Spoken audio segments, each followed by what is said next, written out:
ఇది మన మునగ చెట్టు. ఈ చెట్టుకి ఇప్పుడు ఎండిపోయి కనబడుతున్నవన్నీ మునక్కాళ్ళు.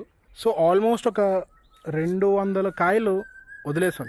కొయ్యలేక కాదు, కోసిన ఏం చేయాలో అర్థం కాలేదు. అమ్ముకోవాలి. మాకైతే మా చెట్లకు పండినవి ఏవి కూడా అమ్మే ఉద్దేశం లేదు. సరే సబ్స్క్రైబర్స్కి ఇద్దాం అనుకున్నా, కానీ ఒక 500 కాయ దాకా చెట్టుకు వచ్చుంటే అందులో మేము ఒక 200 నుంచి 300 కాయ వరకు కోయగలుగుంటాం. ఇంకా ఎక్కువ ఉంటాయి. ఇప్పుడు 200 అంటే ఇప్పుడే దగ్గర 500 ఉన్నట్టున్నాయి. ఏమవుతుంది, కాయలు కోసి అందరికీ పంచి మళ్ళీ తిరిగి ఇక్కడికి వచ్చేసరికి పాడైపోవడం స్టార్ట్ అయ్యింది. అంటే ఎండిపోయి ముదిరిపోయి అలా అయిపోయినాయి అనమాట. అందుకనే అలా వదిలేయాల్సి వచ్చింది. మన సబ్స్క్రైబర్ ఒకరు మునక్కాయలని ఎండబెట్టి మునక్కాడ కారపొడి చేయమన్నారు. మనకి అంత ప్రాసెస్ రాదు. సో నెక్స్ట్ సీజన్కి, అంటే ప్రతి 6 monthsకి మునక్కాళ్ళు వస్తుంటాయి.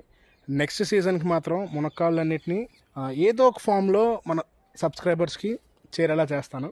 అది ఒకటే కాదు, ఇంకా చాలా మునగ చెట్లు ఉన్నాయి. ఇదొక మునగ చెట్టు. దీనికి ఇంకా ఈ సీజన్లో కాయలు రాలేదు. చూడండి, అదొక మునగ చెట్టు వెనక, ఇదొక మునగ చెట్టు, మళ్ళీ ఈ వెనకాల ఒకటి ఉంది. పైన కనబడుతుంది సార్ కొమ్మలు, అదొక మునగ చెట్టు.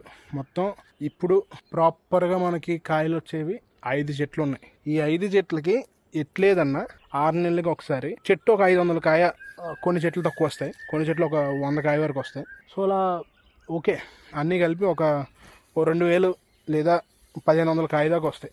వీటన్నిటిని ఏదో ఒక రకంగా నాకు కావాల్సిన వాళ్ళకి, మన సబ్స్క్రైబర్స్కి చేర్చాలనేది నా ఉద్దేశం. చూద్దాం నెక్స్ట్ సీజన్కి ఏమవుతుందో చూద్దాం. ప్రస్తుతానికంతే. ఇంకోసారి మన సైట్లో ఉన్న ఒక మంచి మొక్క గురించి మాట్లాడుకుందాం. అంతవరకు టాటా బాయ్.